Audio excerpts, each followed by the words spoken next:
Assalamualaikum, salam sejahtera dan salam We are UniKL. Dan kita sekarang ini bersama kita berdua iaitu Amal Bani dan juga Afika dalam UniKL Podcast. Korang Amal, salah tu ni cek balik. UniKL E-Games Carnival. Selalunya saya dekat UniKL Podcast, tapi kali ini dijemput khas. Tapi itu dengan Afik, ni dengan Afika. Ingat balik. Dengan Afika. Alright, tak apa. So sekarang ini kita bersama untuk UniKL E-Games Carnival untuk sesi yang seterusnya dalam live stream dan casting talent.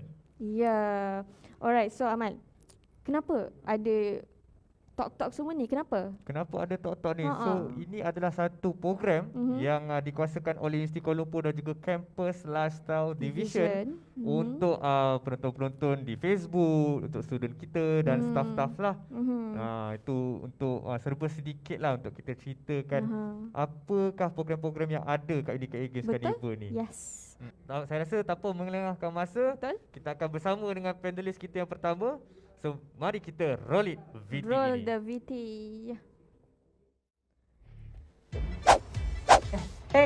Hai, nama saya Lala. Tapi kalau yang ramai tak kenal saya ni, saya dah buat e-sport dengan streaming nak dekat lebih 7 tahun. Banyaklah kawan-kawan yang saya kenal. Tapi kebanyakan kawan-kawan dan kenalan-kenalan yang saya kenal tu selalu bertanya, berapakah gaji saya? Berapakah gaji seorang e-sports producer? Jadi sebelum saya nak cerita tu, saya akan beritahu first job saya sebelum saya jadi producer, iaitu graphic designer. Ni buat apa ni? Saya putih. Boleh bagi hitam tak? Bagi hitam. Okey. Cantik kan? Cantik hitam kan? So, daripada situ, daripada graphic designer, saya dijadikan sebagai graphic operator pula. Lepas tu, ya Allah, benda ni susah. Esport adalah tempat untuk saya mencurahkan aktiviti saya. Dengan itu saya dapat memastikan key visual yang dikeluarkan adalah keadaan yang baik. Ini tak baik. Jadi ni okey. Ni okey, ni. Awak yang tak okey. So dengan itu ia dapat membezakan antara streaming gaming dengan esport punya produk.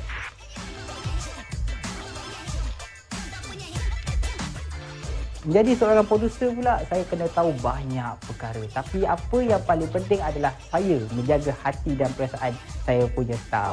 So sebab diorang ni kadang-kadang kerja lewat malam. Kau buat apa tu? Kabel tu berbelit. Kau tengok. Mahal kabel tu. Sebagai e-sports producer ni, saya perlu tahu banyak perkara. Antaranya adalah setting asas untuk kamera, sound dan juga lighting. So, gaji sebagai seorang e-sport producer adalah banyak.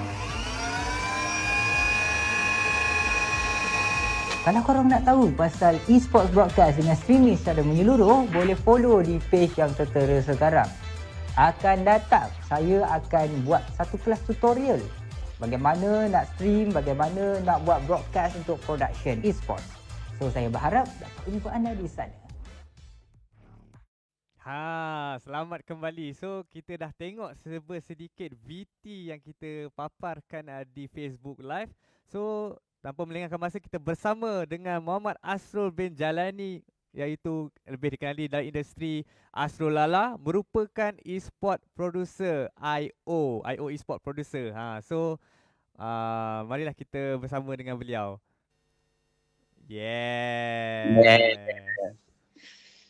So, sihat Lala? Asrul Lala? Alhamdulillah sihat. Okay, nice. So, sebenarnya kita bersama untuk rancangan UniKL E-Games ni. Terima kasihlah banyak-banyak kerana dapat bersama dengan kami untuk bersara langsung di Facebook Live. So, sekarang Asrul Lala dekat mana? Sekarang ni saya kat kursi kat rumah. Kelakar lah. Kelakar. Boleh tahan lah. Sekarang ni selalunya saya habiskan masa work from home lah dengan keadaan situasi kita sekarang ni kan. Kita mostly, saya buat show pun buat daripada rumah sebenarnya sekarang ni. So kebanyakannya mungkin boleh cerita sedikit lah perkembangan terkini Lala. Saya lebih selesa panggil Lala. So apa perkembangan terkini? Mungkin ada event yang akan datang ke ataupun tengah ongoing ke? Mungkin boleh ceritakan sedikit? Buat sekarang ni kita ada ongoing untuk MPL. Kita dah go for playoff dan itu untuk yang ada team lain. Dan macam saya saya fokus kepada Dota 2 TI, the international lah, untuk bahasa Melayu punya broadcast, which is akan start pada pukul 7 malam ni. Ya, itu yang latest news lah untuk kami semua. Ada MPL, seterusnya tak silap saya untuk akan datang kita ada The International, betul? Yap, the international pukul 7 malam ni. Pukul 7 malam. So Lala akan conduct untuk The International versi Malay version lah. Untuk bahasa Melayu punya version. Community broadcast saja. So mungkin boleh cerita sikit pasal program yang akan dibuat ni. So saya dengar cerita macam charity stream ke something like that. Ya, sebenarnya benda ni it's more asalnya untuk saya macam memorabilia lah, sebab saya start awal dulu buat production pun start daripada game Dota 2 TI, dan tahun lepas kita tak ada buat Dota, dan tahun ni tak ada siapa pun yang dekat Malaysia ni buat Dota untuk bahasa Melayu broadcast. So kiranya saya nak rasa ada memorabilia macam antara saya dengan production Dota, dengan saya dengan talent-talent Dota. So that's why kita buat session ni lah. Dan lagi satu, dalam kita bersukaria ni kan, dengan keadaan COVID sekarang ni, apa salahnya kan, sambil-sambil kita menonton tu, saya pun buatlah terfikirlah nak untuk buat macam charity program untuk Mercy Malaysia. Ya betul. So boleh katakan kita comeback balik lah untuk ada Dota di Malaysia, sebab rata-ratanya kalau kita tengok kat Facebook dah banyak game-game lain dah dominate dalam Facebook Live. So mungkin untuk seterusnya, mungkin boleh Lala share sedikit macam mana, apakah faktor boleh berkecimpung secara langsung dalam produksi. Starting point lah, macam saya tiba-tiba boleh berminat pula nak jadi orang panggil producer ataupun belakang tabir lah dalam e-sport punya produksi. Dia macam ni, asalnya tu kalau yang kenal saya lah, awal 2013-2014 saya start streaming. Saya start streaming daripada waktu tu sampai ke 2017. Di waktu 2017 tu tiba-tiba ada macam satu kekosongan lah untuk satu production house dekat KL ni. Dan saya pun join lah. Saya join asalnya adalah sebagai graphic designer. Saya cuma tahu pasal buat grafik je. Lama kelamaan saya tengok beza antara production house untuk e-sport dengan streaming, dia nak lebih kurang dalam 60%. Satu dia kata macam, ini lagi menarik, sebab tapi yang kurang menariknya adalah sebab saya streamer dulu, muka saya di hadapan, tapi bila saya join production, muka saya tak nampak. Saya kerja behind the scene. Tapi dia punya kepuasan tu sebab selalunya kalau kita prep untuk buat production ni lama. And then bila kita prep and then kita go live, and then orang tengok benda tu. Bila orang tengok benda tu, orang suka. Bila orang suka tu adalah menjadi kepuasan kepada orang-orang behind the scene lah. Dan benda tu pun start daripada tahun 2018 bahawa saya officially jadi seorang producer lah untuk production house saya. Kiranya dalam setahun tu jugalah saya grind dan belajar, dihantar ke sana ke sini untuk belajar lah. Ya betul. Mungkin boleh share sikit dah berapa banyak event dah yang diketuai oleh Asrul sendiri? Ikutnya sekarang ni saya ada kira. Saya memang ada kira dalam 116 event dah. 116 event dalam negara dan di luar negara lah. Yes, total in dalam dan luar negara. So orang-orang yang sangat-sangat hebat. Mungkin memang kau memang hebat pula lah. Tak cakap tapi terima kasih. Okey, seterusnya lah. Untuk soalan yang seterusnya, mungkin boleh share sedikit lah kepada macam contoh macam saya sendiri ataupun penonton-penonton dekat FB Live sekarang ni yang tengah menonton kita ni. Mungkin boleh cerita sikit tentang pengurusan di belakang tabir. Mungkin boleh cerita pasal rule-rule yang ada. Sebab yang kita selalu kita akan nampak caster. Mungkin kita akan nampak player. So untuk belakang tabir ni mungkin boleh cerita sikit jawatan-jawatan yang ada. Kalau yang belakang tabir dia lain sikit yang part dia yang saya sambung balik cerita saya tadi bezanya streaming dengan production yang broadcast production live ni adalah broadcast production live ni ada certain role dia. So antara role-nya adalah first pengelola dia lah. Kita punya kepala selalunya head of production. Which is tu kadang-kadang saya, kadang ada budak-budak saya. Yang kedua adalah director, orang yang bagi command kepada tim-tim production tak apa dengan talent. Yang ketiga selalunya paling famous yang susah orang nak cari adalah sebenarnya graphic operator. Graphic operator ni macam kat bawah ni yang tukang buat grafik tu. Yang buat tukang grafik tu susah nak cari orang yang buat benda tu. Ini adalah job ni yang paling susah dan sukar untuk cari orang yang bekerja behind the scene ya. And then kita ada video play out yang main replay, yang main VT video yang tadi tu, yang main VT video. Dan yang paling banyak sekali kekosongan adalah observer lah. Observer ni orang kata macam senang just tengok game kan. Observer game ni dia macam cameraman dalam game. Tapi dalam game tu actually dia macam dia adalah seorang macam cameraman. Kalau dia salah buat cam tu sebab tu jadi nampak observer ni cantik, observer ni tak cantik. Nak cari observer yang betul-betul berkualiti tu dekat Malaysia tu amat susah. So itu yang banyak kekosongannya. Dan kita ada macam stream engineer. Stream engineer ni yang selalu check quality stream okey ke tak, komen-komen. Ada komen-komen yang boleh dipin, ada komen-komen yang boleh difilter. Itu pun salah satu role penting juga. And then yang paling utama sekali, sound engineer. Ini job description yang paling suka nak cari yang properly tahu bezanya e-sport production dengan production house yang lain, macam buat show, live show or singing ke, buat talk show ke. So, e-sport is a little bit different. Different in a way kita ada banyak sound source yang boleh datang ke mixer and then pergi ke streaming. So itu adalah salah satunya macam role-role yang behind the scene yang ada lah. The scene yang ada itulah serba sedikit. Dan tak saya kita pun ada league operation juga. Kalau league operation. League operation tu dia dulu dia tak ada kena-mengena dengan production house tau. Tapi suddenly macam tiba league operation pun dah handle banyak part technical. And then baru dia jump. Kita consider league operation tu part of the production house. Dulu diorang league operasi lah yang handle players, yang dia orang ada marshal, dia orang ada admins yang handle players. Tapi dulu kita tak kira siapa league operation kan. Dia ada hal dia, kita ada hal kita production house. Tapi sekarang kita dia dimasukkan lah sebab dengan keadaan situasi sekarang pandemik ni kadang-kadang player ada yang nak kena buat call macam interview semua tu kan, live call semua tu kan. So kita perlukan marshal dengan admin untuk handle situasi macam tu supaya lagi senang lah dia punya flow. So rasa je yang part league ops tu baru dia join production dalam baru-baru ni jugalah. Sebab situasi pandemik ni. Sebab dia macam dia ada orang panggil ada interaksi dah. Sebab kadang-kadang kita dah tahu nama player dan sebagainya. So untuk production pun dia mungkin kena tahu sikit lah untuk keluarkan grafik, nama dan sebagainya kan. Betul. Yes, betul. So itu serba sedikit lah jawatan-jawatan yang ada. Dan kita juga sebenarnya ada untuk caster, untuk talent lah. Untuk yang manage talent juga kita ada yang manage siapa yang akan kita menjadi guest dan sebagainya. Yes. Dan itu serba sedikit jawatan-jawatan yang ada untuk dalam e-sport production. So mungkin lah boleh share sikit tentang skills, software ataupun hardware lah yang selalu digunakan oleh production. Yang ni Okey. Kita technical sikit lah. Sikit je? Sikit lah. Okay, kita cerita throwback lah. Masa awal-awal dulu saya start yang buat saya macam orang tertarik dengan saya punya production. Asalnya dulu kan saya seorang streamer. Saya berulang-ulang saya cakap saya seorang streamer. Bila saya seorang streamer, saya ada guna satu software ni, nama dia OBS Studio.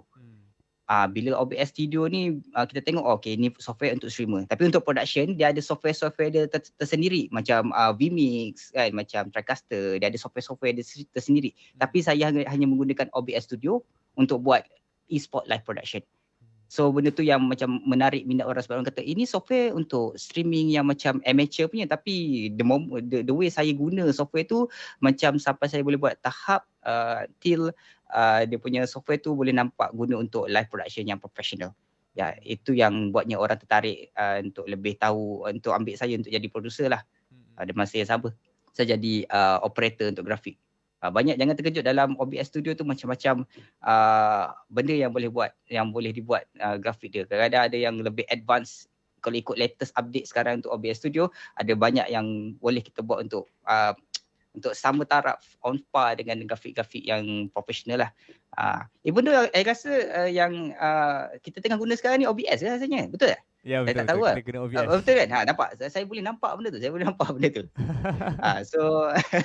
So arti katanya ialah antara software-software yang macam graphic operator tu, OBS Studio is one of the best. Kita juga ada XSplit. XSplit ni yang bagusnya dia boleh stream dekat multiple platform, and then dia kind like user friendly.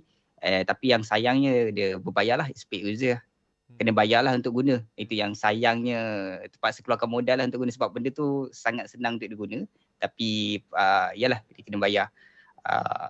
So itulah rasanya yang saya nak cerita pasal software. Selebihnya hardware. Kalau dalam production selebihnya memang hardware. Jenis pasang kabel apa, pakai dead link apa semua, selebihnya hardware. So saya nak cerita pun susah sebab saya tak ada benda kat sini nak bawa, nak cucuk apa. Saya pun tak tahu nak explain macam mana. Yang saya boleh cerita software yang saya selalu guna, yang saya gemar guna adalah OBS Studio. Sampai satu tahap saya pun ada buat kod saya sendiri untuk OBS Studio Pro lah. Kalau ada follow saya dekat page saya sendiri buat OBS Studio tapi version saya sendiri, which is nama dia OBS Studio Pro. Ya, sekarang nama dia tu dalam ongoing, tengah test, and then kita akan full stress test dia untuk event Dota 2 TI broadcast, community broadcast bahasa Melayu ni. Ya, kita akan full test. Kita tengoklah macam mana dia punya performance dia hari ni. Itulah, kita akan nantikan sama-sama lah untuk menyaksikan the international untuk Malay punya coverage di page Asrul Lala lah. Dan seterusnya di page mana lah? Di Crossport? Isukan. Ya, di Isukan juga. Di Isukan juga. Dan boleh juga tengok kat situ. Dan sebenarnya Lala juga ada buat beberapa video kan untuk untuk siapa-siapa di luar sana nak belajar tentang OBS. Kalau kan? Ya, ada. Ya, itu ongoing lah, tengah update video tu sebab sekarang ni saya fokus untuk akademi sebenarnya. Tapi saya dapat rasakan lagi senang untuk saya buat macam show production ni bila saya berdepan secara offline. Kita ajar depan-depan lagi senang daripada ajar online. Lagi afdal lah orang panggil kan. Sebab kalau ajar online bila kita tanya faham ke tak, faham. Nanti bila dia suruh buat tak tahu, dah lupa dah. So pengalaman saya pernah buat satu kelas online macam tu, and then saya rasa macam tak boleh ni kita buat online sebab dia susah. Production ni memang kena tunjuk depan-depan. Bila tunjuk depan-depan baru kita tahu faham ke tak, dia faham. Sebab dia tunjuk macam mana praktikalnya dia buat benda tu. So mungkin lepas COVID ni habis, minta lah, amin, minta-mintalah cepat COVID ni settle apa semua, reda apa semua. Vaksin semua dah sebar baik-baik semuanya. Ni mungkin kita boleh start dah kelas offline kita secara depan-depan. Ya. Nice. Tapi itulah, saya sebenarnya suka dengan inisiatif baru yang OBS Studio Pro tu. Mungkin boleh share sikit features yang ada kat OBS Studio Pro tu yang mungkin yang di-run oleh Lala nanti. Dia yang OBS Studio Pro tu yang membezakan dia adalah saya buang apa yang unnecessary plugins, unnecessary Python code yang tak digunakan oleh team production, and then fokus untuk yang tak digunakan oleh streamer tapi digunakan oleh team production.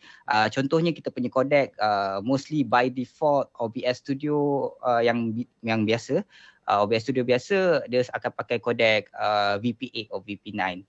So saya punya version saya akan force dia menggunakan H264 punya tu, H264 punya code dengan H265 lah. So dia akan lebih macam Blu-ray, macam production punya level lah. So actually banyak sangat yang saya tukar. Saya mau untuk user friendly, saya buang part stinger, part lumaki apa semua sebab saya tak pakai benda tu. Mostly kita pakai hardware. So saya tak ada virtual camera. Kalau ada perasan dekat OBS tu virtual camera saya tak pakai. So unnecessary plugins saya akan buang lah. So kita akan mau ke macam lebih kepada production. Actually production guna simple je. Cuma yang membezakan dia adalah production kami banyak gunakan hardware. So bila dia hardware based and then OBS is more to virtual based, so saya akan buang a few yang membebankan OBS sendiri lah. Ya, tapi saya kita tak tahu kualiti dia macam mana. Kita tengok malam ni lah, pukul 7 malam ni sampai pukul 1 pagi ada for Dota 2 TI bahasa Melayu punya broadcast. Yes. Kita tengok malam ni. Itulah panggil show yang ditunggu-tunggu sebenarnya. Sebab yelah, kita tahun lepas dah tak ada TI kan. Tahun ni baru ada. Lepas tu tiba-tiba ada Malay punya coverage pula. Means akan ramai lah untuk akan menonton untuk malam ni saya rasa. So untuk soalan seterusnya saya rasa mungkin boleh cerita sikit cabaran lah dalam mengendalikan produksi sukan ni. Cabaran ni yang saya jarang nak bercerita benda dia cabaran dia. Cabaran dia memanglah yang pertama sekali masa. Tapi part masa ni kadang saya ni kira bernasib baik lah. Saya dikelilingi oleh orang-orang yang macam wife saya, isteri saya kan. Isteri saya yang jadi memahami waktu kerja saya, family saya yang fahami waktu kerja saya tak dapat balik kampung dan semua tu. Yang paling kalau ikut pengalaman paling sedihnya, itu ada. Kalau saya share, boleh ke saya share? Pengalaman sedih? Saya tak pernah share dekat luar ni. Boleh Okey. Arwah ayah saya dia pengidap penyakit diabetes. So yang kiranya tu penyakit diabetes ni yang dah sampai tahap potong-potong anggota badan lah. Yang saya terkilannya di waktu saya ada show besar, dia ada operation.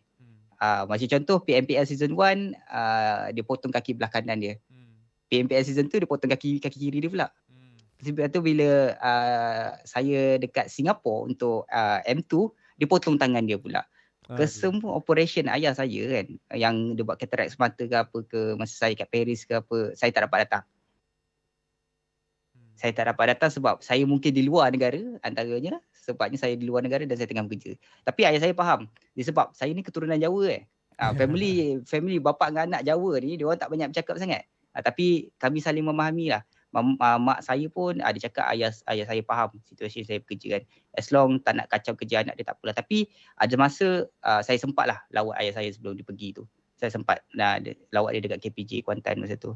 So itulah cabaran yang saya paling pelik. Kita tak cerita macam cabaran dalam kerja. Of course lah, pahit manis dalam bekerja tu adalah dia punya cabarannya. Tapi itu namanya dia menguatkan lagi bond antara kita dengan kita punya staff. Itu kita boleh handle lagi. Tapi kalau yang cabaran kalau buat family tu, itu cabaran paling besar lah. Tapi itulah kan, benda dah jadi sekarang ni. So kan saya pun belajar lah dengan benda tu, macam mana saya nak bahagikan lagi masa. Sekarang ni saya bolehlah, saya adalah cakap dengan saya punya staff, kerja juga, passion juga pada tu.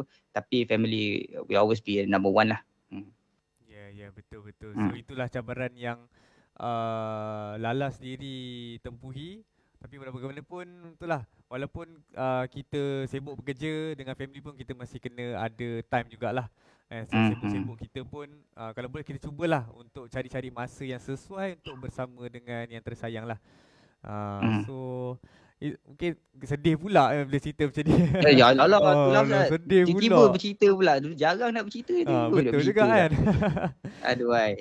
Itulah dia sikit. Tapi itulah, bila kita dah cerita dekat Malaysia, kita dah ada production yang sangat-sangat bagus. Okay? Kita dah ada production yang sangat bagus dekat dalam Malaysia ni.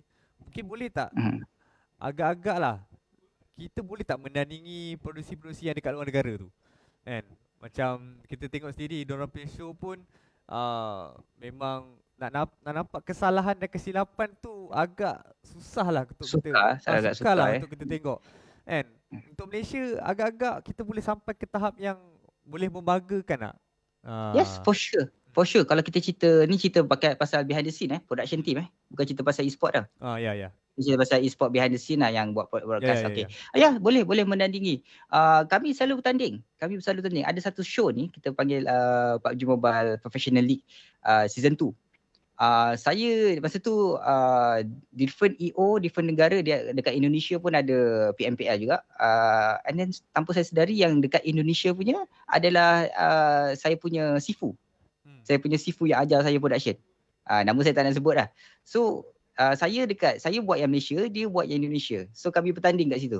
Kat situ kita bertanding. Hari ni aku buat ada API yang macam ni. Esok dia buat grafik yang lebih macam ni. Saya suka bertanding macam tu. So tanpa yang sedar kita pun bertanding. Tapi kalau kita tengok negara-negara lain, dia orang macam tercengang je tengok apa yang Indonesia dengan Malaysia buat ni. Sebab hari-hari kami tambah benda sebab tak ada benchmark, kita nak tengok siapa yang lagi power kan.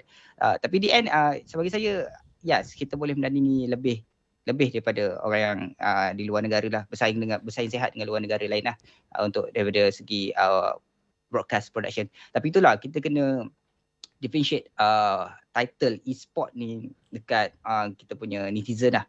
Title e-sport ni semata-mata bukanlah jadi pro player. Itu yang banyaknya masa kadang aku nak join e-sport lah, tapi sikit-sikit nak jadi pro player. Tak semestinya. Ada lagi yang boleh kau sumbangkan diri selain daripada jadi pro player, iaitu join behind the scene. Try join behind the scene. Sebab behind the scene boleh dikira orang agak kurang lah sebenarnya. Kalau saya nak cari operator tu, subhanallah, pusing-pusing mencari bertahun-tahun nak cari orang yang tepat, orang yang betul. Kadang-kadang contoh kalau macam designer ni, nak cari designer yang untuk e-sport ni sangat susah nak jumpa.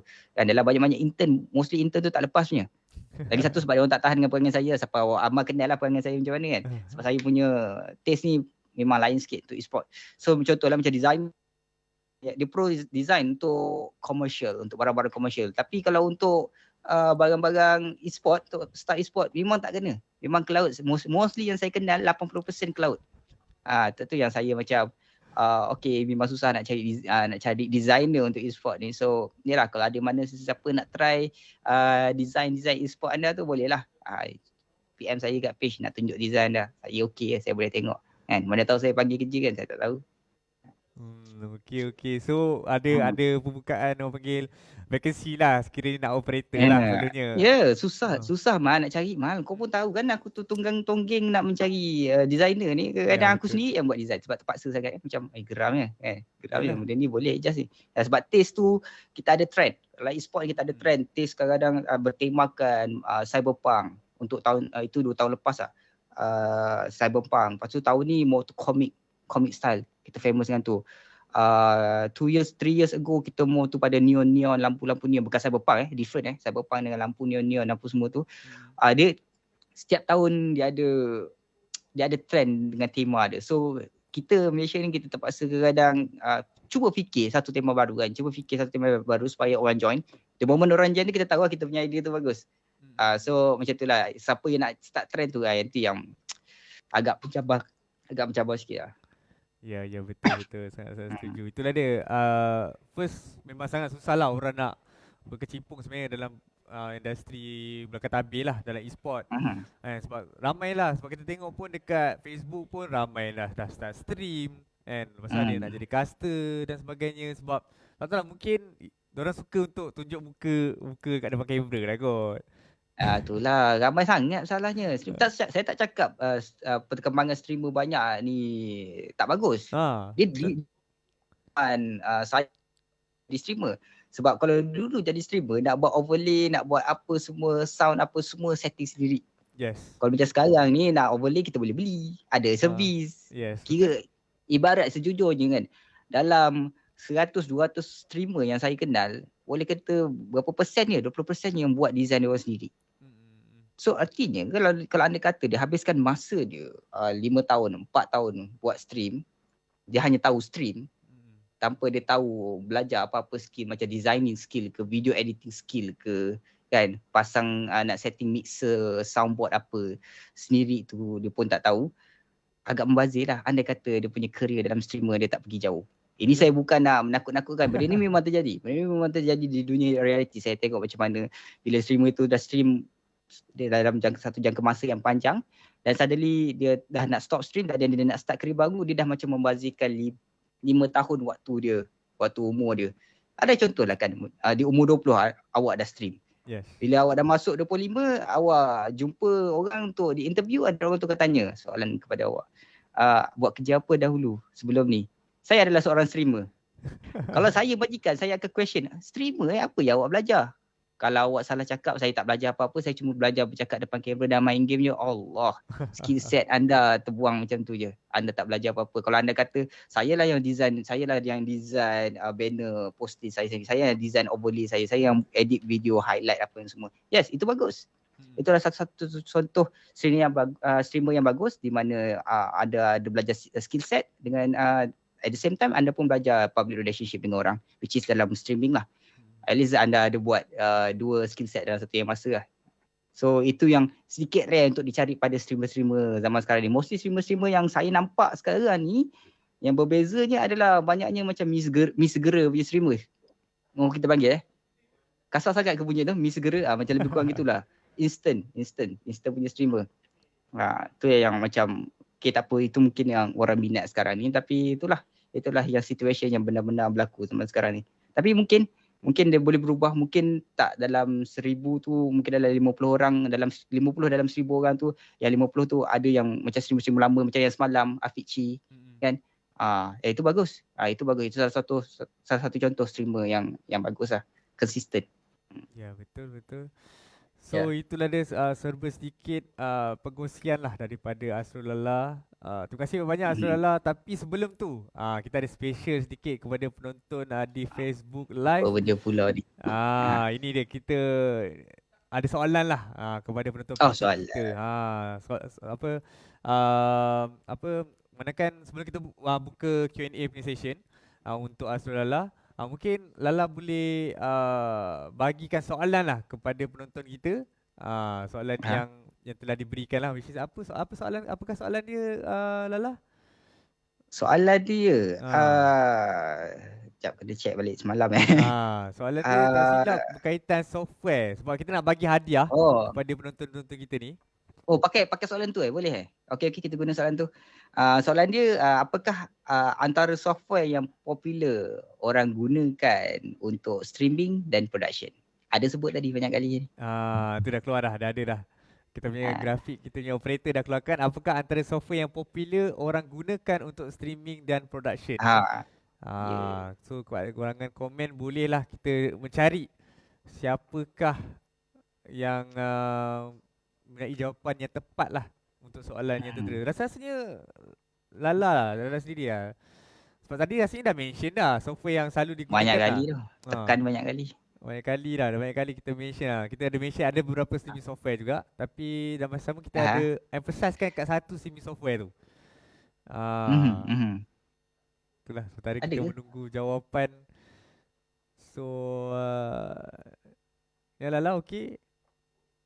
Itulah. Ada kalau jumpa. kita cakap pasal streaming software ni macam-macam. Kita ada vMix, kita ada XSplit, kita ada Ycast. Ycast lama sangat tu. Dia ada industri sebab macam saya sendiri macam ada exposure juga dalam Ycast kan.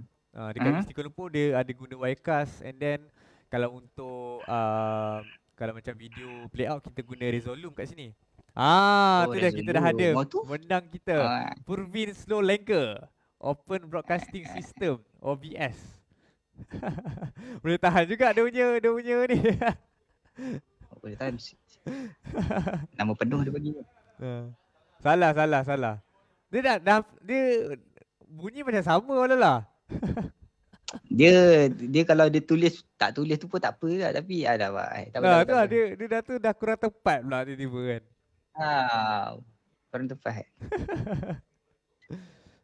Ada sebut dia. Boleh type kat Google tu. Confirm betul dia. Ini lagi mudah Dia dah tahu dah OBS. Ini ujung dia pakai saya ada hashtag UniKL lagi. So saya rasa producer okey Ini adakah ini jawapan dia? So producer pun dah bagi green light untuk terima Nazir Azim ni. Which is tahniah kepada Nazir Azim kerana memenangi mousepad XL iGo daripada Asrul Lala. Tapi bukan daripada Asrul Lala pun, kami yang beli. Saya. Yelah tu macam tu mousepad lain macam pakai mousepad. Yelah sebab mengingatkan saya pada show someone else. Mungkin saya punya co-panelist saya yang saya itulah tu untuk co-panelist kita yang seterusnya lah. Tapi walaupun pun terima kasih banyak Asrul Lala. Mungkin terima kasih kerana memberikan orang panggil perkongsian yang cukup baik. Tapi ada kat ruang komen yang ada Q&A ke yang mungkin kita boleh tanya secara langsung lah, sebab lagi sesi untuk live streaming ni time ni je, sesi pertama ni. Sebab lagi kita ada sesi lain pula agak crucial sikit, sesi yang seterusnya ni. Crucial okay. Ada soalan-soalan saya ada lagi ya. Ada. Kita akan bersama dengan panelist. Kita punya co-panelist kita je sebentar nanti. Okey. Siapa co-panelist kita lagi satu? Dia yang kita famous tahu dalam industri ni dah lama, daripada 2012 tak silap saya. Jadi ada mention sebelum ni. Ya. So rasanya tak ada soalan dekat ruangan komen.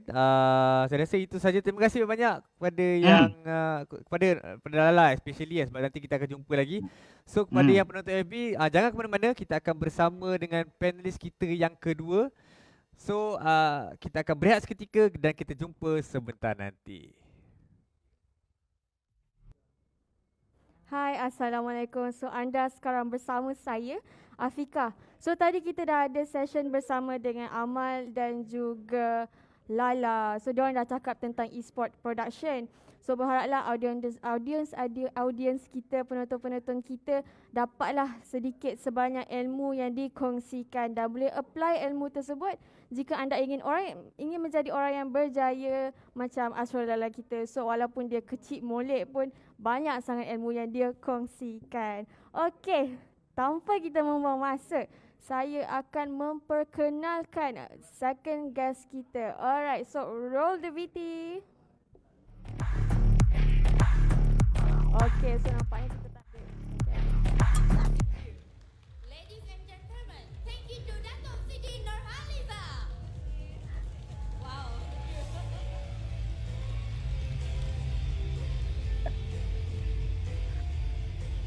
All right, ladies and gentlemen.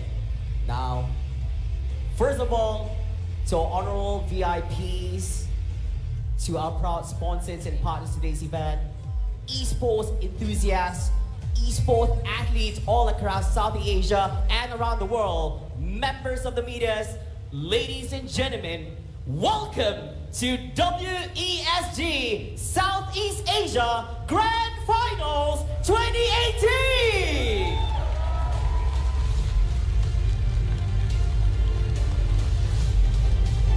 So guys, are you good? Okay, let's do one more. Are you good? All right, quite a powerhouse going on right here. So, ladies and gentlemen, welcome to WESG South Asia Grand Finals 2018, probably brought to you by Ali Sports Organizer, together with our South Asia organizers from Akramain. My name is Muhammad Farouq with my beautiful partner right here. And I'm Fura Fendi. We are your MC for this event. Now, ladies and gentlemen, our WSG South Asia 2018 is happening right here in the heart of KL, which is going to be Quill City Mall, our proud official venue for today's event itself. Amazing stage, amazing performance, and more to come right after this itself. Now, the WSG South Asia 2018 features 10 countries within South Asia competing to become representatives for South Asia in the upcoming WSG in China in 2019. And let's talk a little bit about the prize pool, shall we? Okay guys, the prize pool is 75,000 USD. Wow, so many, that's mean roughly around 300,000 ringgit Malaysia, Flava. Yes, sir, right there. Ya, itu dia bersama dengan kita. Kita ada guest Muhammad Farouq Abdul Fatah atau lebih dikenali, everyone knows him by the name Flava. Alright, so beliau merupakan pengarah komunikasi Persekutuan Sukan Elektronik Malaysia MESF. Alright, so siapa yang sudah ada dalam industri e-sport ni tipulah kalau tak kenal siapa Flava ni. Alright, so kita tengok Flava, anda di sana? Ada kat sini. Yes, alright. So maybe audience rindulah nak dengar suara Flava. Boleh tak Flava ucapkan selamat datang kepada audience kita ke UniKL E-Games Carnival. Kita nak dengar sikit suara Flava. Boleh tak?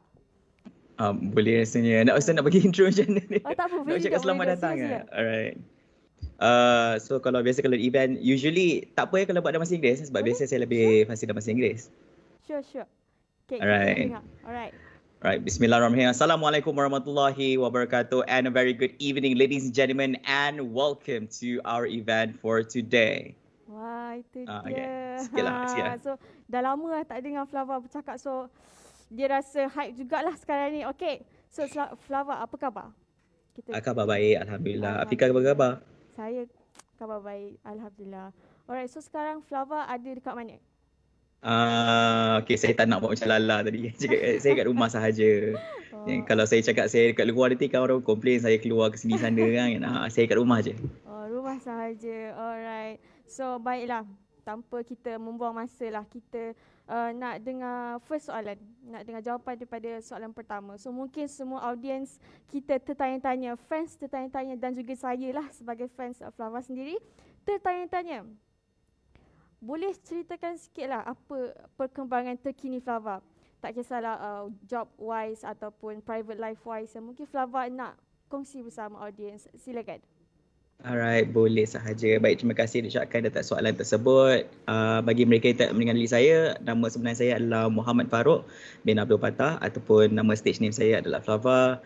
Dan setakat buat masa ini, saya masih lagi meneruskan kerjaya saya sebagai Direktur Komunikasi untuk Persekutuan Sukan Elektronik Malaysia, iaitu Persatuan Elektronik Malaysia di peringkat negara lah.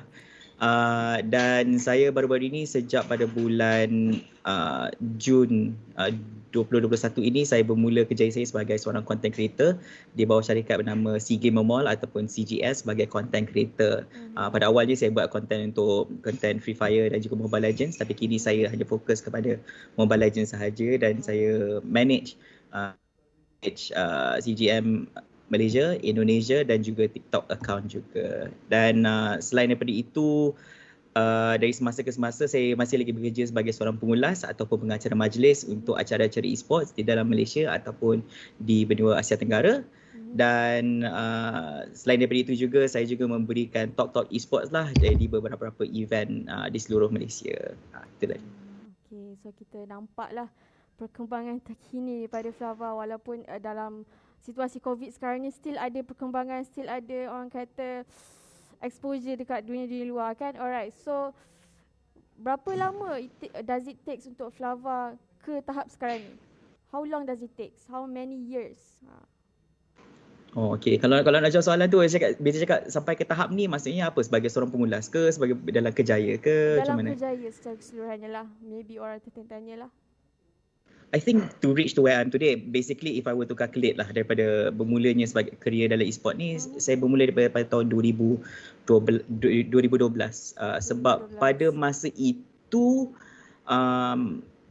e-sports di negara ini masih lagi belum diiktiraf sebagai e-sports. Kita hanya diiktiraf sebagai video game. Kita ada beberapa orang yang bermain secara profesional tapi tak pernah ada orang tahu. Tak ada orang ambil tahu, tak ada prize pool event yang besar dan juga sebagainya. Dan pada waktu awalnya pada tahun 2011-2012 macam tu, saya merasakan bahawa pelik kenapa di luar negara untuk kegiatan e-sports kita ada pengulas bahasa Inggeris yang mereka daripada North America, South America, daripada EU, daripada Australia, daripada South Africa. Tetapi di Asia Tenggara ni kita tak pernah ada seorang pun orang Asia, sama ada Melayu, Cina, India, lain-lain, Filipino ataupun Indonesian, tak ada seorang pun yang mula untuk berkecimpung sebagai seorang pengulas e-sports. Jadi saya berminat untuk cuba kerjaya ini sebab pada waktu itu semua orang hanya memandang e-sports ni hanyalah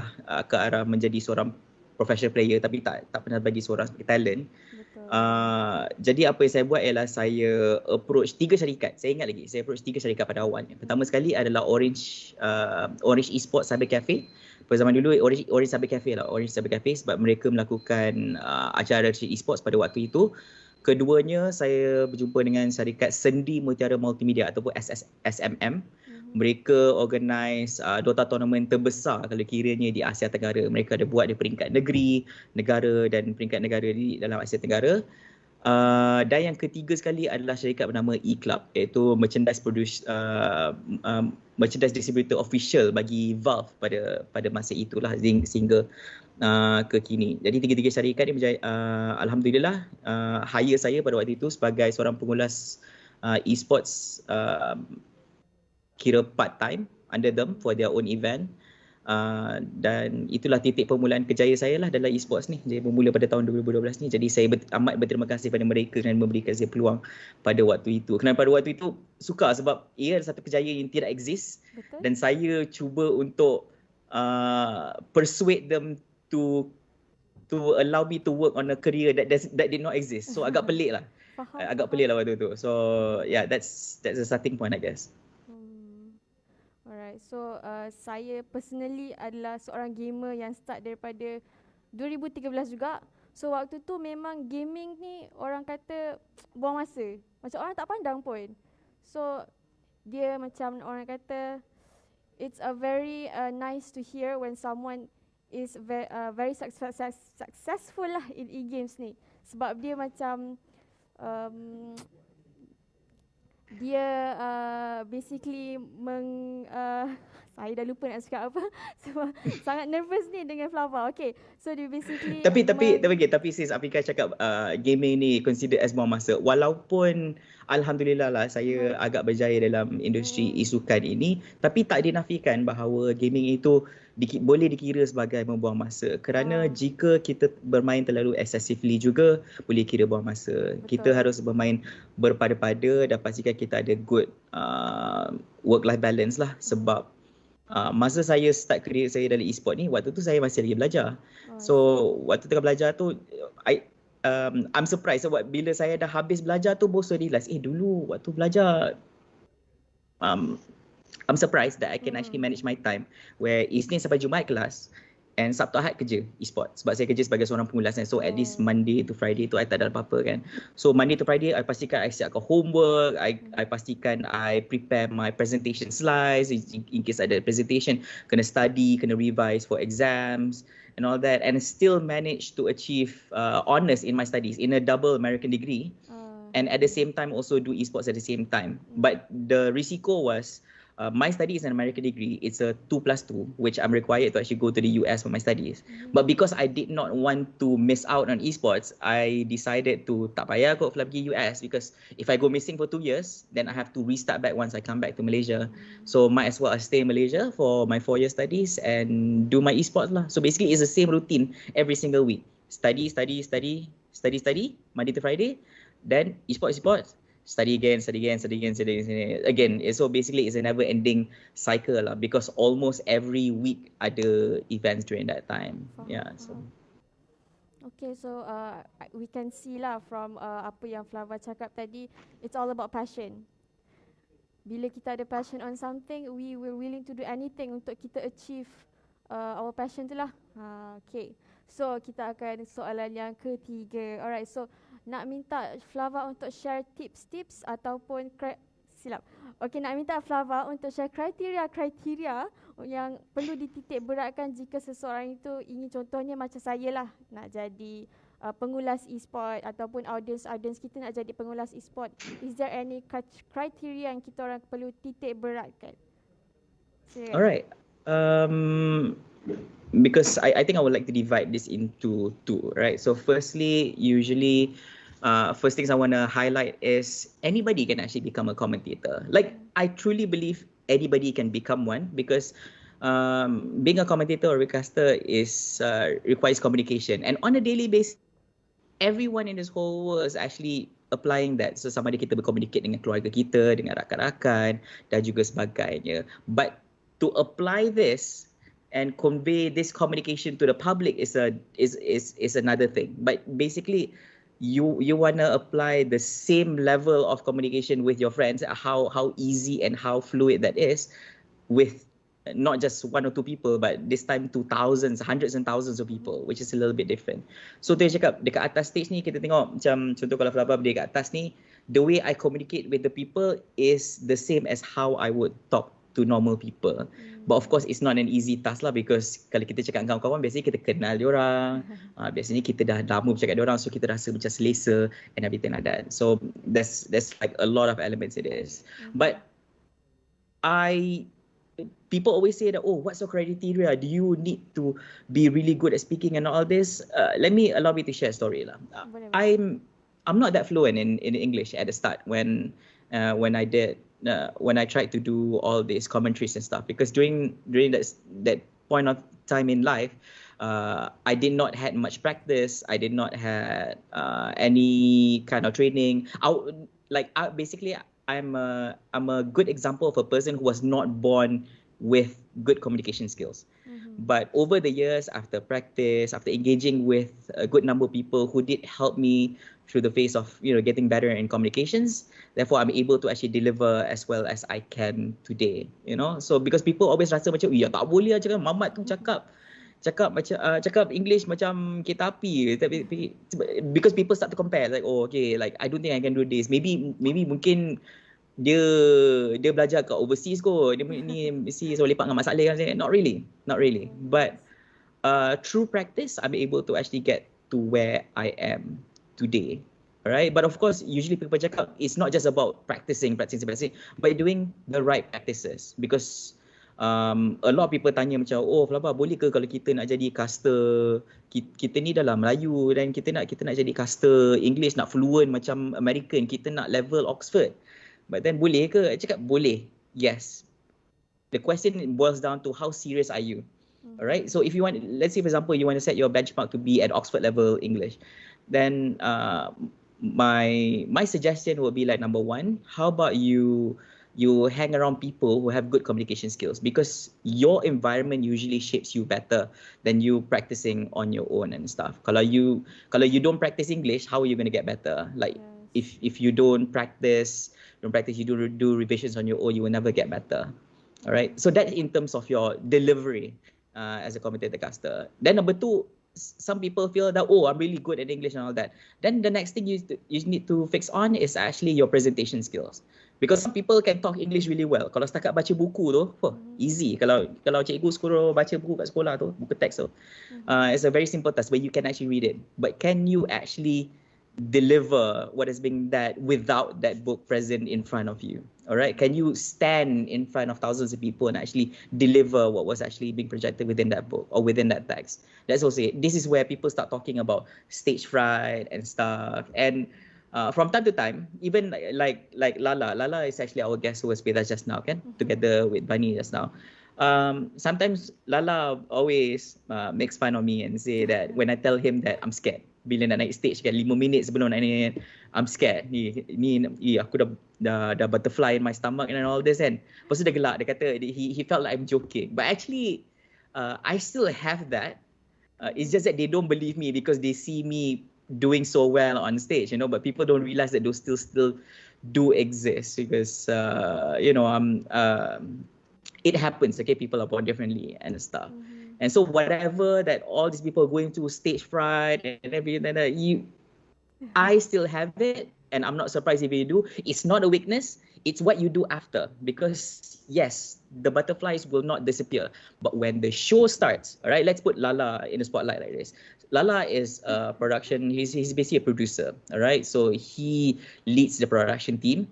When the show starts, he doesn't care whatever my condition is, whether I'm sad, whether I'm angry at someone, whether I'm having butterflies, or whether anything like that. If I'm having a nervous breakdown, when the show starts, when the camera is looking at me as a host or as a commentator, as a caster, I need to make sure that the audience, including himself, will not realize that I'm actually going through all that. Probably all hell broke loose, but when the show starts, my face looks like I'm the happiest person in the world, all right? Because I'm being paid to do my job, all right? So I sound like I woke up today in the right side of the bed. I look like, I just won the lottery card or something like that. A really good smile.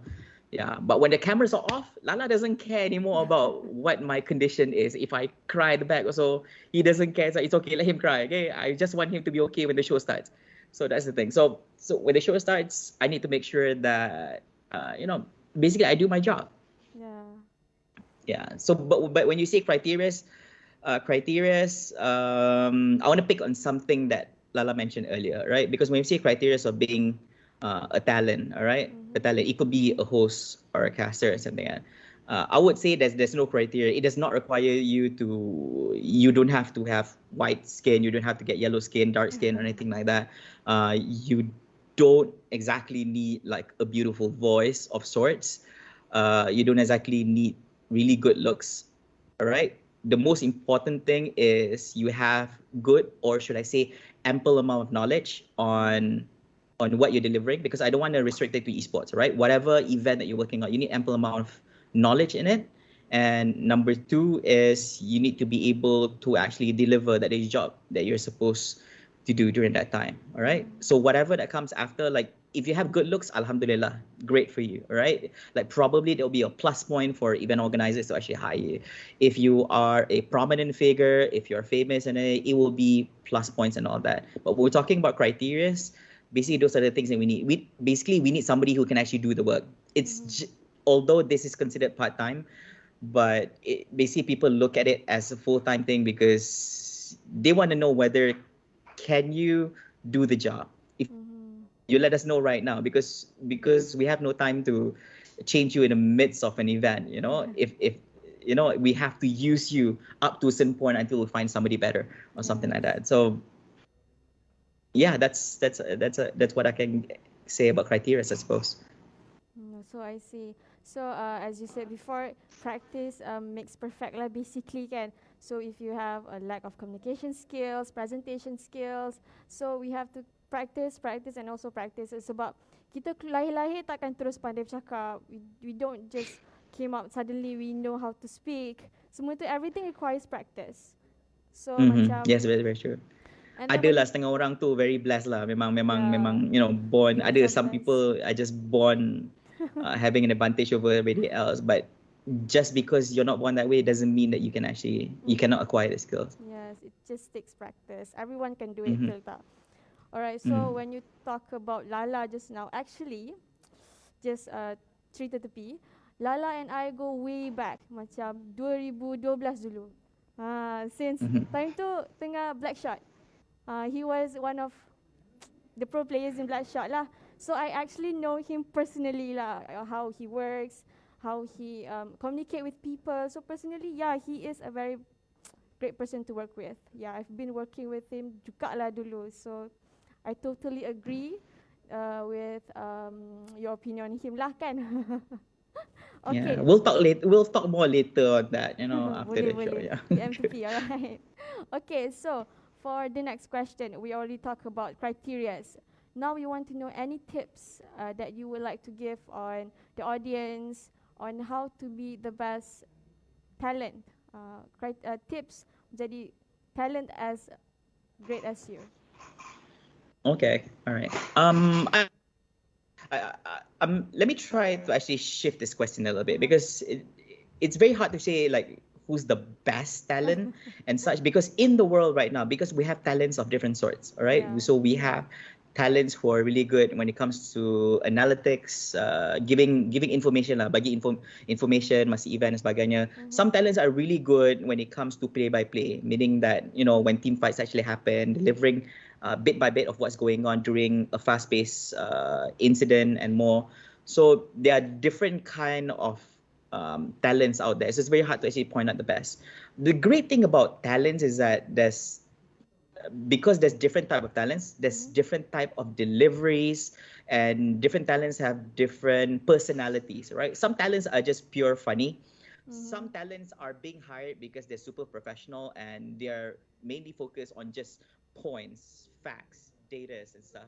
Some talents are just being hired because they can make an event more fun, more vibrant, and something fun that people can enjoy with. It depends on the purpose and the cause and directions of that event itself. So if the event's direction is more towards having a serious conversation, so they will try to not hire these funny people, but more towards a more serious kind of talents, which will affect whether you're getting hired or not for certain events as well. But becoming the best, of course, for different kind of talents, you can start by comparing yourself with the best. All right. So because usually when it comes to talents in esports, all right, especially casters, people want to look at how well they actually deliver what they're trying to deliver. For example, when we look at play-by-play analysts, of course, everybody's expectations is a play-by-play caster that can actually scream and shout and entertain. For example, when a 5-man black hole actually happens in a Dota 2 match, or a 5-man kill, a 1v5 in Mobile Legends, or a full team cleanup by one person in PUBG Mobile. But then a lot of people can actually do that. Then it boils down to how well I can hear my phone. How well you can actually execute that delivery. So for example, how well you sound when you deliver. Was it mumbling? Was it the clarity of your voice when you actually deliver such things? Can people understand? Can people relate? Do people get the jokes that you're trying to deliver and more? So these are the things that are being judged when you're trying to actually go for the best, right? So for example, like for Dota 2, before this, people look at Toby Dawson or Toby One as one of the best, because the way he actually does his play-by-play is so amazing. His punchlines are just superb, and then people deem him as one of the best Dota 2 casters. And then at one point, people start to favor more on OD Pixel as a Dota 2 caster because of his rap style casting, and people kind of dig it. And despite him doing really fast-paced casting, people are still able to actually catch one by one on what he's trying to deliver. So it doesn't sound like he's mumbling throughout the whole cast and such. So which makes him unique in his own ways, you know? So like if before this I say, oh, if you want to become the best Dota 2 caster, you need to be like Toby 1. At one point in time when OD Pixel was introduced into the scene, then I would have to change my answer. Like if you want to become the best, now you have to be like OD Pixel. You need to have the ability to actually rap and more. So that's why I feel that there's no definite answer on actually becoming the best. Basically, everybody is unique in their own ways. There are certain things where you can actually fix on yourself, you know, because a lot of people, especially viewers, they try to nitpick on a few number of things. For example, the most common thing people like to nitpick, usually on Asians, is not just about Malays, not just Chinese or Indians, but even any Asian, is that their slang or their how do you say this? They make fun of the way we say some English words because it doesn't sound as clear and as crisp as how people from the EU or North America, South America actually deliver it. And people try to make fun of that and feel that, oh, that's not the right way. But somehow on this region of the world, people kind of favor that, hey, you know what, we can understand that, you know, and we enjoy that because it sounds funny. We're used to that kind of delivery and more. So yeah, I guess there's a lot of things to consider when it comes to all this. So we can see just now how you said everyone has their own talents. So we just have to find our tune lah. Maybe we are funny. Maybe we are very good in being a formal host. Maybe Yes. we are very good in, you know, attracting people. So we have to find that kind of tune lah untuk kita. How can we say this? Untuk kita find who we really are. Sedang cerita, like if we can say you are very good in hosting, casting, and you have your own style. Everyone has their own style. We don't really have to copy someone else or compare to someone else. Maybe idolize boleh, but we don't really have to be another person just to be. Oh wow, I really like that last point that you mentioned about, you know, not copying other people's styles. Yes, that is a very important point. Do not copy other people's styles because viewers can tell when you're copying and they don't like it. You sound like a wannabe, you know. So and then it sounds like you're not original. So it will kind of give you a little bit of backlash as well. I mean, just be yourself. I understand it's great to actually imitate or copy the best, but at one point of life, you can't stand in the shadows of the best. You know, you have to create your own legacy for yourself. So yeah, be original lah kan. Correct. So moving on to the next question, maybe antara the audience kita that just feel like they have doubts in continuing on casting talents and everything. They feel like it's a very hard job and it's not worth it. Rasa macam it takes years, it takes too much practice. So maybe you can give a little bit of can you give a little bit of advice, or can you say that menjadi talent in industry have a very bright future? Do you agree on that, or do you have any saying on that? Okay, I'll break this into right. First, let's address whether it's a good future or not. Yes, I would say any industry in this whole world is actually can actually give you a good future, but of course you have to work really hard for it. I mean, not just restricted to this, but anything you do.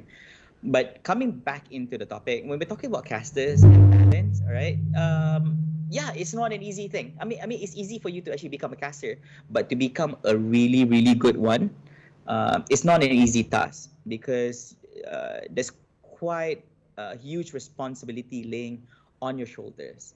Why I say this is because in an event, All right, we have event organizers. These are the people, this consists of people who actually plan the event, engage with potential sponsors, have a business development team, they have a marketing team to market the event to a certain level with the budgeting they have, who plan the financials, and then they're required to actually have or hire a production team to actually do the productions. So like, for example, Lala has a production team. He has a number of observers, head observers, and more. But always remember, at the end of the day, all this hard work that's going on behind the scenes, all right, relies mostly on what's going on the front lines, which are the talents. All right, they can show videos after videos of videos, advertisements. There's any kind of videos they want to show during that time. But when the show starts, the frontliners are actually the talents themselves. They're the ones who's going to be opening the show.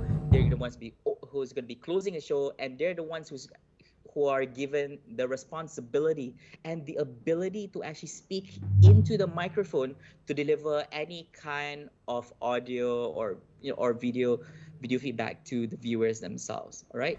Therefore, this microphone that you have in front of you, or this microphone you have on top of you, and more, you have the responsibility of saying the right things to ensure you deliver the right things. If the show is ongoing from 10 a.m. to 10 p.m., the producers are begging with all their lives that no hiccups will happen on the talent side, because you have to be careful with the things you say and the things you do in front of the camera. All right. So because there's so much that the production and the organization team can actually do and prep, but the ones running the show on the front lines is still the talents. So if any technical difficulties would actually happen, the technical team or Lala himself could not run to another microphone and suddenly speak to the viewers, guys, sorry, actually there's a technical difficulty. No, he can't do that. He still has to communicate with the talents and tell them, hey, we're having some difficulties. I need you guys to keep smiling. Don't suddenly make a weird face just because I tell you there's a technical difficulties. Just smile and pretend everything's doing well, and we'll be right back. And deliver it in a nice way so that viewers will not panic, viewers will not have a bad perception towards the event organizers or sponsors or collaborators, partners, and more. Yeah, so that's the thing. Like, it's great to actually speak in front of a mic, in front of hundreds and thousands and millions of viewers.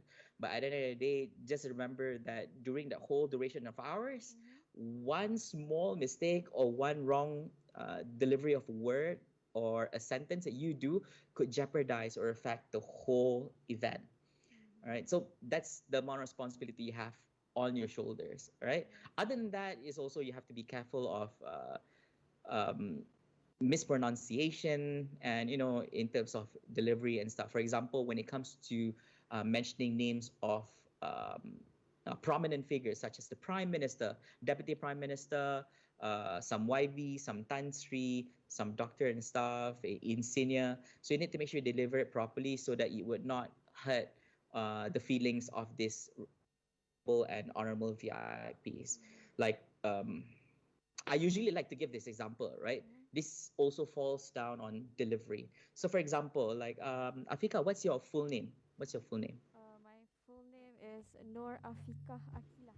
Hello? My full Hello? name. Hello? Can you hear me? Hello? Oh, sorry. Okay, sorry. All right, so let's try to actually use Lala as an example on this, right? Let's assume Asrul Lala is actually YB Tan Sri. This is actually, so his full title is, so his full name is actually called YB Tan Sri Asrul Lala. Yes. All right. So as an MC and host, usually we want to sound genuine when we actually deliver.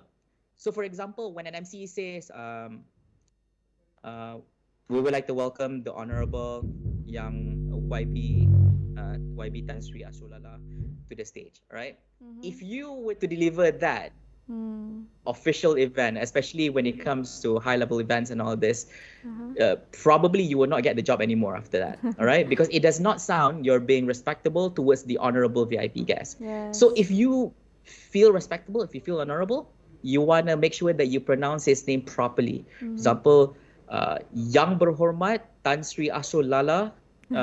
So basically you say his name with grace and with powers. It sounds like you are truly respecting him rather than just saying Yang Berhormat Tan Sri Asrul Lala, terima kasih sebab datang hari ini. You sound like you're dying already, okay?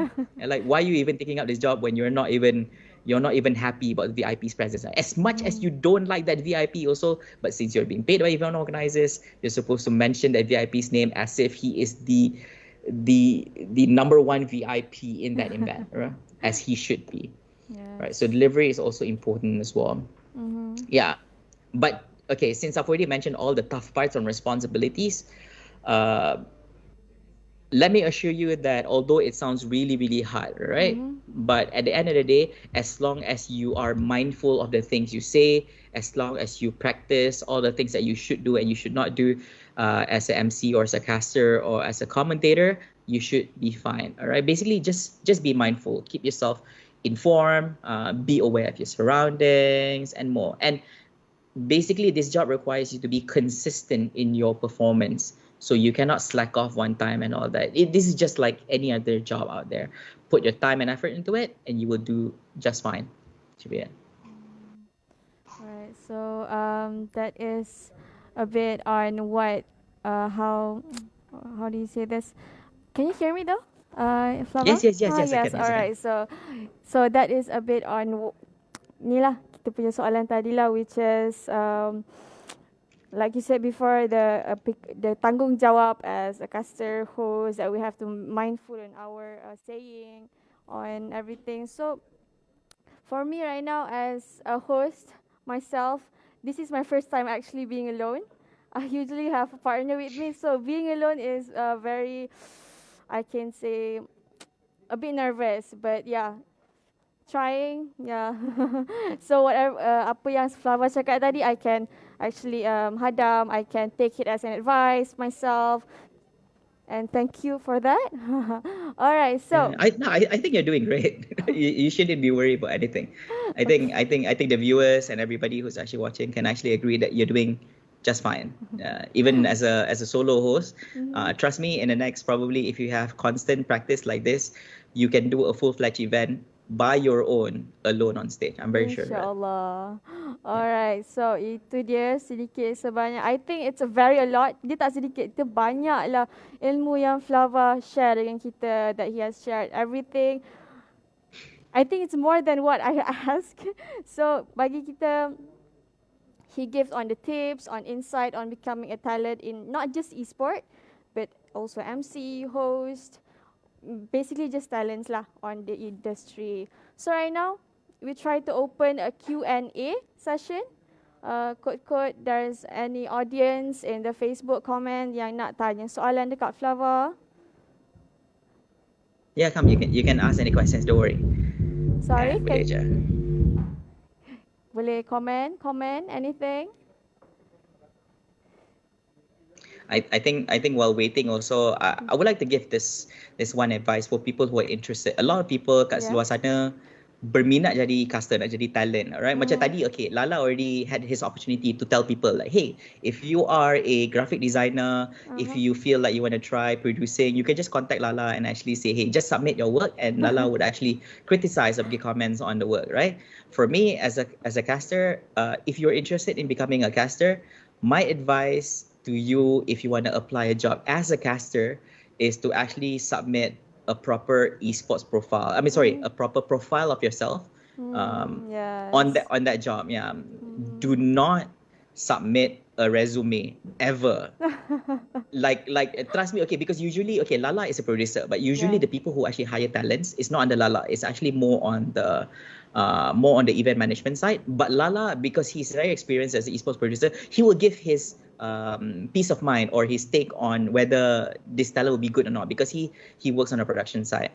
So when you apply jobs with the team management, the management does not care whether you have a 4 flat in your studies. The management doesn't care if you are a ketua pengawas when you're in school. Nobody cares if you're a librarian. Nobody cares if you got gold medal in lompat jauh, in school or anything like that. Basically, all they want to know is whether, number one, they want to see a video of you on how well you look wearing formal wear or when you want to do a casting. Number two, they want to hear how well you deliver in casting. Number three, they also want to see your hand-eye movement and what do you call this? Not hand-eye coordination. Your hand gestures and movement when you deliver things. So, for example, I could look like a pembaca berita, like say for example, selamat datang tuan-tuan dan puan ke berita jam 8 pada malam ini. So I could look like this, or I can be flexible where I can actually have hand gestures, good communication, eye communication with the camera, and also my partner and stuff like that, you know. So those are the things that people are looking for when it comes to talent. That's a very good advice. So looks like we have a question from the audience. So, okay. So this is Campus Lifestyle UniKL. Looks like one of our crews actually is Flava's fan lah. Dia nak tahu. So soalan dia, nak tanya Flava macam mana peluang kerjaya sebagai pengulas e-sport dalam bahasa Melayu. So Flava. Oh. What do you think? Okay, very good question. There's a demand for it. What basically the answer to your question is basically there is a demand for it. Alright, why I say this? A lot of people feel that rasanya pengulas bahasa Melayu ni tak ada peluang kot. Kita ada banyak pengulas bahasa Melayu. Kita ada Cik Am lah, kita ada Janda Hunter, kita ada On The Go, kita ada Semut, kita ada ramai orang pengulas bahasa Melayu ni. We even have a Discord server or a Facebook page called Caster Malaya, where we gather a number of esports casters for various esports game titles to actually be within the group. By just looking at that, you can clearly see that we have we have a number of esports casters in Malaysia for multiple language, for English, for Malay and all that. It looks a lot and people feel that, rasa macam dah ramai ni tak boleh kot. But then you'll be surprised. Event organizers, okay, let's look at it this way, right? Lala works under IU Esports. There are only probably a handful of esports event organizers or production companies within Malaysia that is able to actually do events on a really good national or international level scale. But at one point, there's certain incidents in a year. So for example, that usually the Q3 or Q4 of the year, there's bound to be weekends where there's going to be a lot of esports events. And during that time, these esports organizers will be desperate to start booking talents. So for example, they start calling, Flava, we have an event to hire you. Can or not? Oh, sorry, ada event organizer dah call aku dulu. Cannot, I'm not free this. Cannot. Then try to find it. There will be a point of time when the casters that are available in the market right now is not enough to fulfill the job openings available for these events. So therefore, to answer your question, like, is there room for people to actually do bahasa commentaries? Yes, there definitely is. But of course, like my advice is, if you want to become a caster, don't just become a caster, be a good caster. Try to learn and have a listen to how other professional casters do it, and try to reach up to that certain level, you know, and practice, study. Inshallah, you can actually do it. I promise you can actually do it. Yeah, and if you think that you're great, you can also contact Lala himself. He is also looking for great casters in the near future. There are times where he's handling 2 to 3 events within one weekend. All right, he has his hands tied, and it'll be great if you can actually engage with him. And who knows, probably one day, inshallah, he can actually contact you. Hey, there's a job opportunity, and I think you can fit in. Who knows, you know? Okay, so like Flava said, jangan lupa siapa yang nak bekerja boleh contact Lala. Okay, so do you have any other questions from comments? Any more questions? Second question from anyone? Okay, so nampaknya we don't have any more questions. So that is all for this session, which is teknik-teknik untuk menjadi pengulas e-sport. Alright, so kita tak habis lagi. Untuk audiens-audiens yang sedang menonton di Facebook, jangan ke mana-mana. Kita akan kembali selepas ini, selepas a commercial break. Alright. See you again. Selamat kembali untuk UniKL E-Games Carnival bersama dengan panelis kita untuk live stream and casting talent. Okay, Macam mana, Fika? Okay, dah hilang nervous sebab ada Amal. Macam tu pula. Okay. So sekarang Amal, kita nak buat apa pula? So kita ada sesi yang terakhir lah bersama dengan dua panelis kita. Kita akan tanya sikit sebenarnya.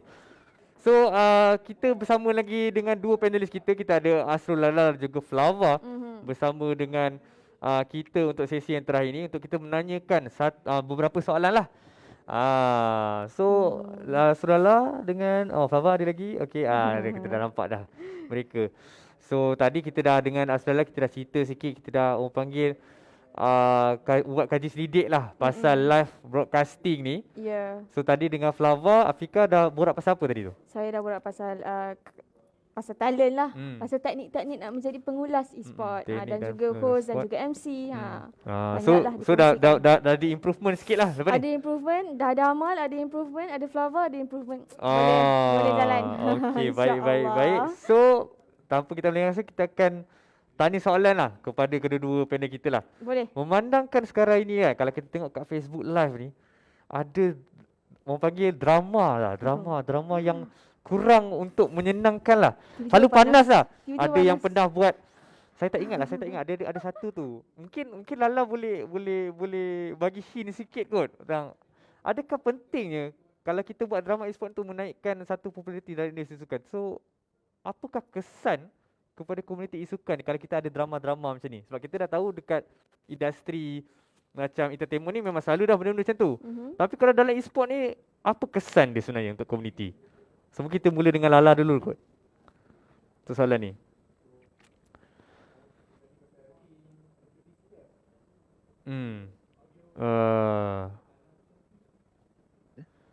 Sekejap. Saya tengah dengar Lala, tak dengar lagi. Sekejap Tak dengar. Okey. Okey. Producer? Okey. Producer ada kot. Operator okey kan? Operator okey kot. So bagi saya lah kan, tengok drama-drama ni, dia ada setengah tu dia menghiburkan. Bila part yang tak menghiburkan tu, bila dia menjadi satu tabiat. Jadi satu tabiat di mana bila orang nampak adanya drama ni, and then suddenly orang tu jadi popular. And then bila orang tu jadi popular, and then dia jadi ikutan. So orang pun akan create a drama yang fake semata-mata untuk jadi popular. Benda tu lama-lama jadi habit. Bila jadi habit, benda tu tak sihat. Yes, betul. Kan? Bila dia tak sihat, akan ada. Memang ada. Sekarang ni saya tengok banyak juga streamer-streamer yang underage. Yang tak, kalau tak underage pun yang berumur baru habis sekolah 18-19 macam tu lah. Yang underage pun ada juga. Dia jadi ikutan pula yang bagi yang underage. Itu yang saya lagi merisaukan. Saya lagi merisaukan generasi-generasi yang next kita, Z kan. Yang selepas kita ni. Yang selepas kita ni yang dah lama stream ni. And then generasi yang baru, dia jadi ikut-ikutan. Dia jadi trend. Itu yang tak bestnya lah. Grassroots kalau yang senior dah buat hal, yang baru, yang junior baru masuk ni pun akan ikut. Macam mana sekali pun, dia akan ikut. So bila part dia ikut ni yang menakutkan bagi saya lah. Yelah, betul. Ada drama kita rasa macam seronok baca, tapi bila drama tu dah jadi habit tu, jadi macam alamak, tak seronok pula baca ni kan. Siapa tak suka drama kan? Betul. Mika confirm suka drama. K-pop Korea drama ni confirm dia habis dia tengok semuanya. Tengok muka tahu. So itulah. So itulah sebenarnya dia memberikan kesan seperti yang apa yang katakan oleh Lala, kalau dia punya orang panggil drama yang dilakukan tu macam kurang menyenangkan, dia adalah satu panggil kesan yang tak baik lah pada industri sebenarnya. Ya, orang akan pandang buruk lah. Orang macam tahu tengok e-sport je dia akan ingat drama tu. Dia akan ingat sampai bila-bila lah. Tiba-tiba buat perkara yang mengarut, tiba-tiba tengah stream ada isu pula dengan orang ni, bergaduh dengan orang ni dan sebagainya. Tapi apa pandangan Encik Flava pula tentang perkara ni? One thing I want to pick on yang Lala cakap tadi is that yes, nampak macam seronok boleh baca drama ni. Oh, this thing's happening, this thing's happening. But I think yang benda yang kita tak suka ialah bila orang sengaja buat drama because people fail to understand. Yes, diorang nak road to stardom, nak jadi famous and everything like that, buat drama. Lepas tu boleh minta maaf. Tak apa, tak ada masalah. Community ni very forgiving lah. Kita minta maaf dan everything okay. Tapi masalahnya bila dia buat semula masalah tu lagi sekali and to a point that it's like sengaja, takkanlah buat the same mistake again kan. It creates a problem because like macam Lala cakap, it becomes a norm and people start to enjoy doing this because they understand that we as humans were very forgiving. Asalkan dosa tu tak berat to a point where you cannot turn back time, you can still minta maaf and then do some things here and there, fix things up after a while and people can live and forget. But before you want to do this lah, sesiapa yang want to be involved in e-sports or anything, right? Always remember that it took a long time to get to where we are today. Sebab dulu e-sports, walaupun kita ada WCG lah back in the years 2010, 2008 and everything like that. Waktu tu esports was in the sport. There was close to zero exposure when it comes to esports. Orang pun tak tahu all these things going on. But right now, since we've built esports where it looks very professional. Dulu esport production setakat duduk sampai cafe je. But sekarang look at esports. Now production is a full-fledged production team. Lala siap ada. It's no longer a one-man work. Macam dulu, I remember when doing production for esports, I was the caster, I was the MC, I was the production. Dah lah, I tak reti design kan. So I had to grab images from some adalah high res images, low res images from Google and stuff, and actually put and compile them in OBS and stuff. Like we've come a long way where now it's professional, where we have a full events team, for production team, ada talent lineups and all that. Esports is being looked at something professional, and look at the quality of production that we're doing all these events. Always remember that whatever you do, all this bad stuff, this drama, could actually affect and jeopardize and put a bad stain on the name of esports. Yes. Kita ni secara jujur, because I work together with the Ministry of Youth Sport and together with the National Sports Federation. Bila ada keluar drama dalam esports ni, a lot of people are out there to take down esports. Sebab if you think about it, all these sports have been around for the longest time, probably 40, 50, 60, hundreds of years. Alright, been recognized as a sport in Malaysia. But then when esports came in, 3 years ago, kita dah ada budget, and our budget is not small. Our budget for esports under the Ministry of Youth and Sports by Menteri Kewangan is first year was 20 million, second year was 10 million, and then the third year, which is this year, is actually 15 million, which is a huge amount. All right, and the moment we slack and make all these mistakes and drama and put a really bad picture on esports, that's why people feel that there's no good reason for us to actually develop esport. Tengoklah ni esport ni game budak-budak. Not professional. People buat drama ni lah.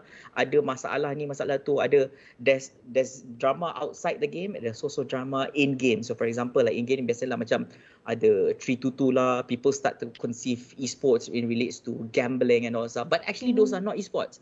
But because we're still in a fragile state where people pun, kalau kita tanya mak ayah lah, now parents are like 50-50. Ada 50% of parents, sorry, not even 50 lah, 60% or 70% of parents still feel that video games are not a sport. It's not even e-sports. Kalau cakap e-sport kat mak ayah, dia orang cakap tak payah mengada nak e-sport. E-sport video game ya. Okay?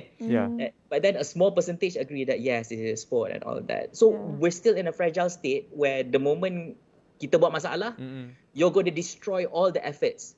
And people memandang rendah benda ni, but once you stain the sport enough, you may affect other people's period nasi. Contohnya kalau ada lose job opportunity, contohnya orang tarik balik sponsorship, contohnya event yang bermasalah and everything, like because of your one mistake and all that.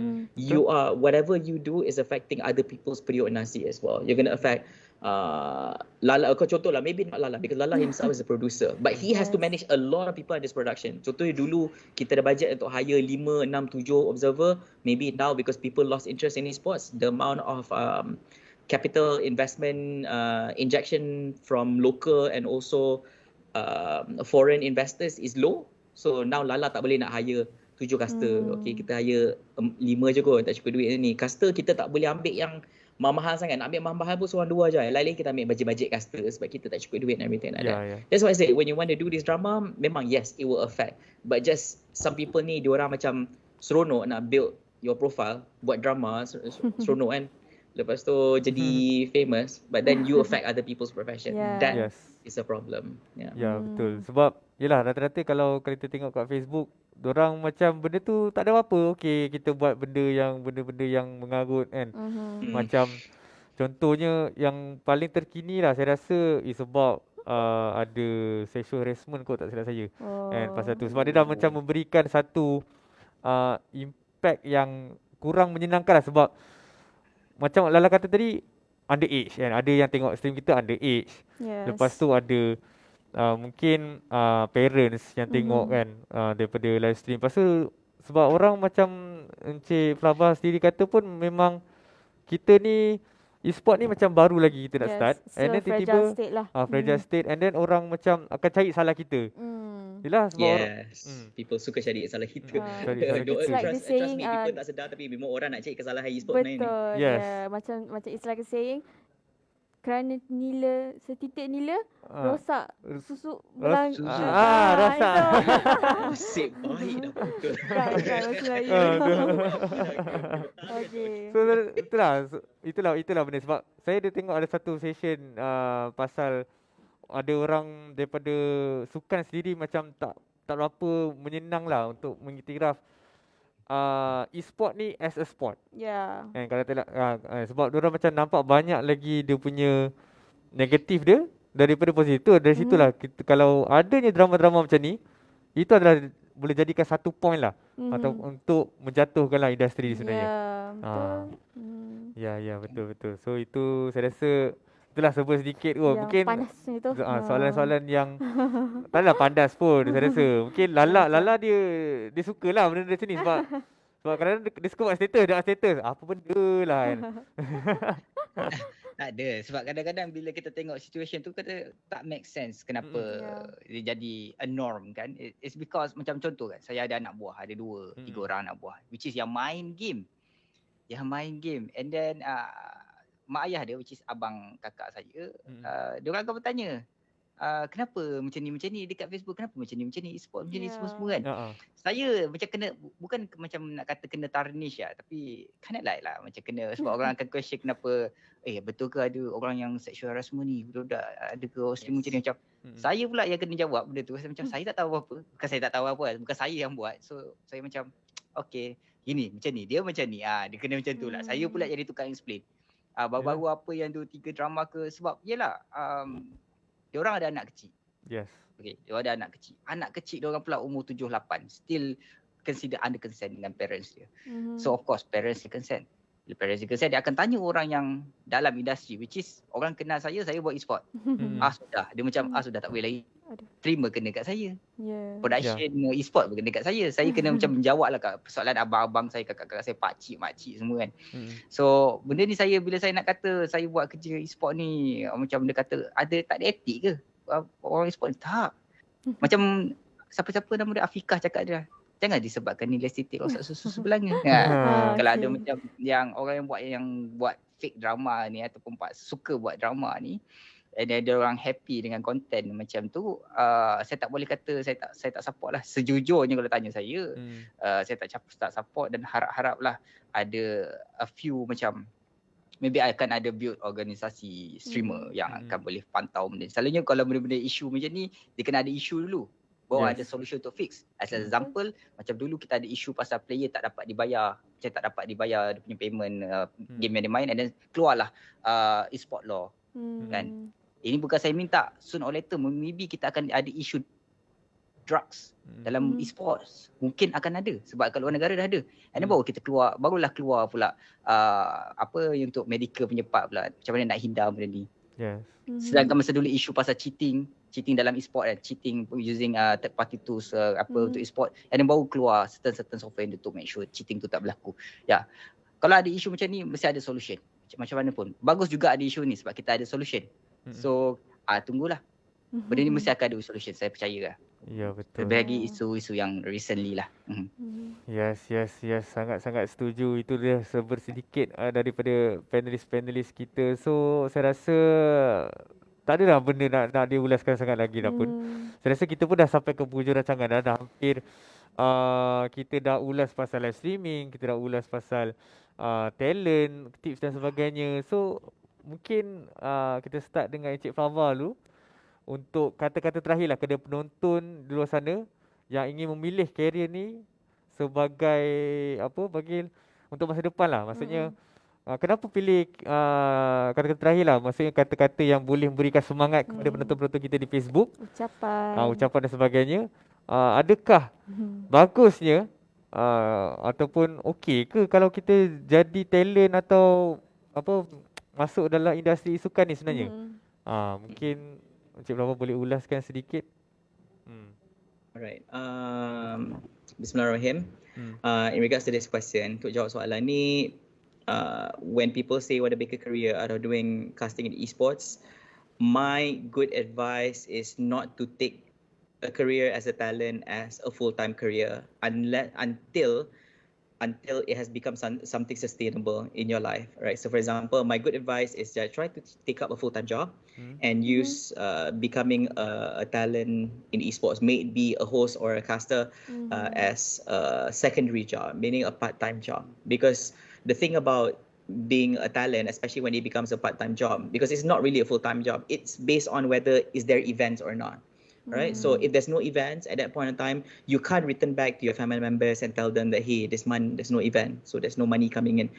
So that will be something unfortunate. And remember, in the long run, this will not be good as well. So to protect yourself, please make it into a secondary job. And inshallah, if these things go well for you, alhamdulillah, if you have a good steady flow of income from becoming a commentator caster, then you can actually take it as a full-time job. But at the current moment, as a start, you can try take it as secondary. And also, a second advice is that if you want to jump into esports, whatever it may be, as a talent or anything, try to do your research first before jumping into it. Don't gamble everything in one go. Never ever do that in any profession you want to do as well. There's no such thing as, big risk, big return and all that. No, be smart in how you want to make your life decisions, and if you have any questions in regards to making a career in esports, or if you want to explore anything within the esports ecosystem beyond being a main talent,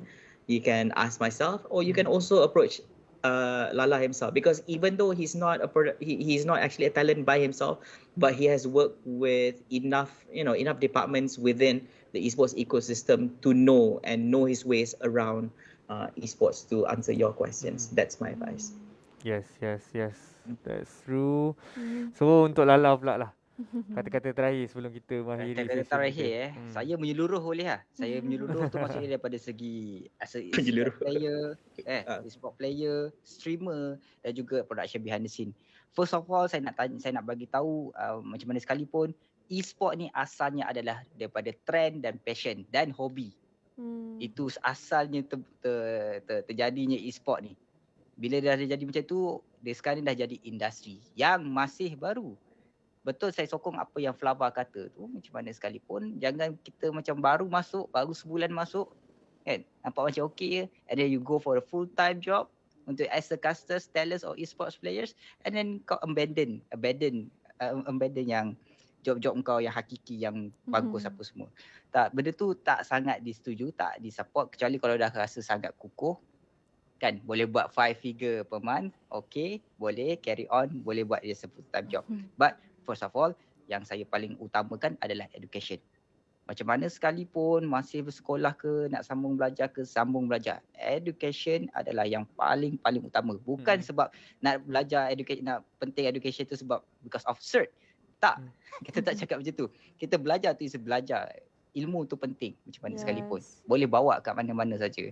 Tapi anda kata, macam saya cerita tadi awal-awal tadi kan, anda kata dah jam ke dunia streaming 5 tahun, tak ada belajar skill apa-apa, anda pergi ke job interview, anda bagi tahu saya adalah streamer sepanjang 5 tahun. Kalau saya jadi tukang interview tu, saya akan macam geleng kepala, astagfirullahaladzim, apa ni? Saya chance untuk anda diterima tu kurang sangat-sangat. So, faham ni maksudnya macam tu lah. Sama juga, same goes to the esports players. Kan? Tapi different sikit kalau yang kerja behind the scene, because at least you ada something to back you up, because kita belajar skills. Kalau join behind the scenes and then you spend for 5 years, at least you belajar something new about production or anything pasal skills lah.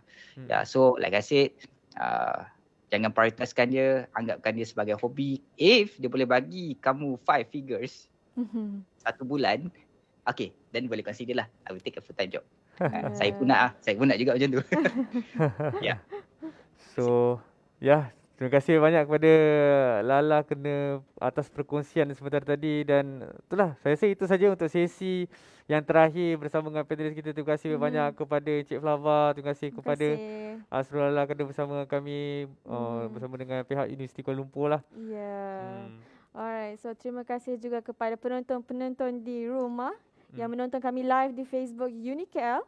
So terima kasih kerana bersama kami sepanjang session ni lah. Sesi ini berlangsung. Tapi jangan lupa untuk esok kita dah start dengan UniKL E-Games Campus yang berlangsung dengan game pertama ni, tak silap saya chess online, dan juga ada Dota 2, kita ada PUBG Mobile, MLBB dan juga FIFA dan PES.